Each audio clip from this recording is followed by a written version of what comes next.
ঘটনার শুরু কয়েক মাস আগেই আজারবাইজান হঠাৎ করে পাকিস্তানের সঙ্গে কাঁধে কাঁধ মিলিয়ে ভারতের বিরুদ্ধে এক প্রকার মুখ খুলে দেয়।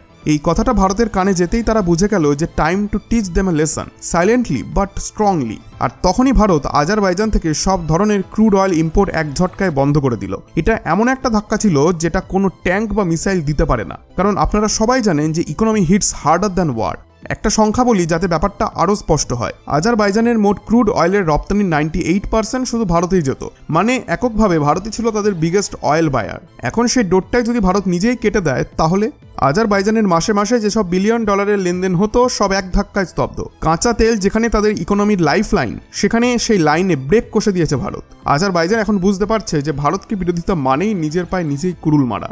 এখন আপনার মনে হতেই পারে যে ভারত কি এর আগেও এমন কাউকে শিখিয়েছে? হ্যাঁ, তুর্কির কথা নিশ্চয়ই আপনাদের মনে আছে। একসময় তারাও ভারতের বিরুদ্ধে গিয়েছিল, আর ভারতও তখন বুঝে দিয়েছিল যে জিও পলিটিক্স কি গেম। সেই তুর্কির বন্ধু আজারবাইজানও এবার একই রাস্তায় হাঁটতে গিয়ে মুখ থুবড়ে পড়েছে। এই পুরো স্টোরিটাই প্রমাণ করে দেয় যে India's diplomacy is not loud but it's lethal. বন্ধুরা, সম্পূর্ণ ডেভেলপমেন্ট কি জানবো আজকের এই ভিডিওতে। আর ভিডিওটি শুরু করার আগে এই ধরনের স্ট্র্যাটেজিক ওয়ারফেয়ার, ডিপ্লোম্যাটিক মাস্টারমাইন্ড এবং জিওপলিটিক্স নিয়ে যদি আপনি আগ্রহী হন, তাহলে এখনই এই ভিডিওটিকে একটি লাইক করুন আর চ্যানেলটিকে সাবস্ক্রাইব করে রাখুন।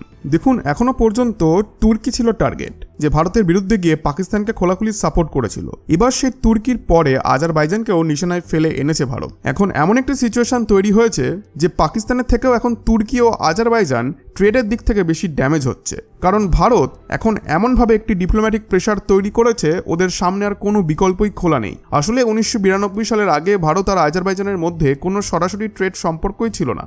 ভারত ওদের কিছু বিক্রি করতো না, আবার সরাসরি ওদের থেকে কিছু কিনতোও না। যেটুকু লেনদেন হতো সেটাও হতো তৃতীয় কোনো দেশের মাধ্যমে। কারণ মনে রাখতে হবে যে 1991 পর্যন্ত আজারবাইজান ছিল সোভিয়েত ইউনিয়নের অংশ। তবে 1991 স্বাধীনতা পাওয়ার পর 1992 সালে ভারত ও আজারবাইজানের মধ্যে আনুষ্ঠানিক কূটনৈতিক সম্পর্ক স্থাপন হয়, আর সেখান থেকেই শুরু হয় সম্পর্কের নতুন অধ্যায়। এখন এই দুই দেশের ডিপ্লোম্যাটিক রিলেশন তৈরি হওয়ার পরপরই সম্পর্ক ধীরে ধীরে এগোতে থাকে। কিন্তু আজকের অবস্থাটা দেখে মনে হচ্ছে যে সেই সম্পর্কের পথ এবার একেবারে বন্ধ হয়ে যাচ্ছে। ভারতের আজারবাইজানে অবস্থিত দূতাবাসের মতে 2023 সালে ভারত আর আজারবাইজানের মধ্যে মোট $1.04 বিলিয়ন ব্যবসা হয়েছে। কিন্তু যদি আপনি 2005 সালের দিকে ফিরে যান, তখন এই পরিমাণ ছিল মাত্র $5 কোটি। মানে গত দেড় দশকে এই সম্পর্কটা কতটা বেড়েছে সেটা স্পষ্ট বোঝা যাচ্ছে। রিপোর্ট অনুযায়ী আজারবাইজানের সপ্তম বৃহত্তম বাণিজ্যিক পার্টনার এখন ভারত। আজারবাইজানের সঙ্গে ভারতের চেয়ে বেশি ব্যবসা করে শুধু ইতালি, তুর্কি, রাশিয়া, চীন, জার্মানি আর ইসরায়েল। আর যেসব জিনিস ভারত থেকে রপ্তানি হয় আজারবাইজানে, তার মধ্যে রয়েছে চাল, mobile phone, granite, ceramic tiles, medicines, মাংস এবং কিছু পশু পালনজাত পণ্য। অন্যদিকে শুধু 2023 সালেই ভারত আজারবাইজান থেকে প্রায় $955 মিলিয়ন কাঁচা তেল আমদানি করেছিল, আর আজারবাইজানে প্রায় $43 মিলিয়ন চাল এক্সপোর্ট করেছিল ভারত। কিন্তু এখানে যেটা সব থেকে চোখে পড়ার মতো বিষয় হচ্ছে, সেটি হলো ভারত আজারবাইজানকে যতটা এক্সপোর্ট করে তার চেয়ে অনেক বেশি আমদানি করে, আর সেই আমদানির বড় অংশই কাঁচা তেল এবং প্রাকৃতিক গ্যাস। আজারবাইজানের অর্থনীতিও প্রধানত এই দুটি জিনিসের ওপরেই দাঁড়িয়ে। ওদের মোট ভারতীয় আয়ের 90%-ও বেশি আসে শুধু ক্রুড অয়েল আর গ্যাস এক্সপোর্ট থেকে। এখন কিছু রিপোর্ট অ্যাভেলেবেল আছে যেখানে দেখা যায় যে আজারবাইজান তার মোট তেল রপ্তানির একটি বিশাল অংশ, মানে প্রায় 90 থেকে 98% একা ভারতকেই পাঠাতো। এবং এখানেই আসল ব্যাপারটা স্পষ্ট হয় যে ভারত ছিল আজারবাইজানের সব থেকে বড় তেল ক্রেতা, আর তাদের পুরো অর্থনৈতিক তেল ব্যবসাটা অনেকটাই ভারতের ওপর নির্ভর করে চলছিল। কিন্তু সমস্যা শুরু হয় রিসেন্ট টাইমে। অপারেশন সিন্দুরের সময় আজারবাইজান যেভাবে পাকিস্তানের পাশে দাঁড়িয়ে ভারতের বিরুদ্ধে যায়, তা দেখে ভারত এক প্রকার সিদ্ধান্ত নিয়ে ফেলেছিল যে এবার আজারবাইজানকে একটি জোরদার শিক্ষা দিতেই হবে, এবং সেই পথেই ভারত এখন হাঁটতে শুরু করেছে। একাধিক রিপোর্টে উঠে এসেছে যে ভারত এখন আজারবাইজান থেকে কাঁচা তেল আমদানি কার্যত পুরোপুরি বন্ধ করে দিয়েছে। যদিও সরকারিভাবে পুরোপুরি তেল আমদানি বন্ধ করার ঘোষণা দেওয়া হয়নি, তবে বাস্তবে যা দেখা যাচ্ছে তাতে এটা স্পষ্ট যে আজারবাইজান থেকে ক্রুড অয়েল কেনা এখন প্রায় বন্ধ করে দিয়েছে ভারত। আর তার বদলে ভারত এখন নিজের ঘনিষ্ঠ মিত্রদের যেমন রাশিয়া, মিডল ইস্টের নানা দেশ থেকে তেল ও প্রাকৃতিক গ্যাস বেশি করে আমদানি করছে।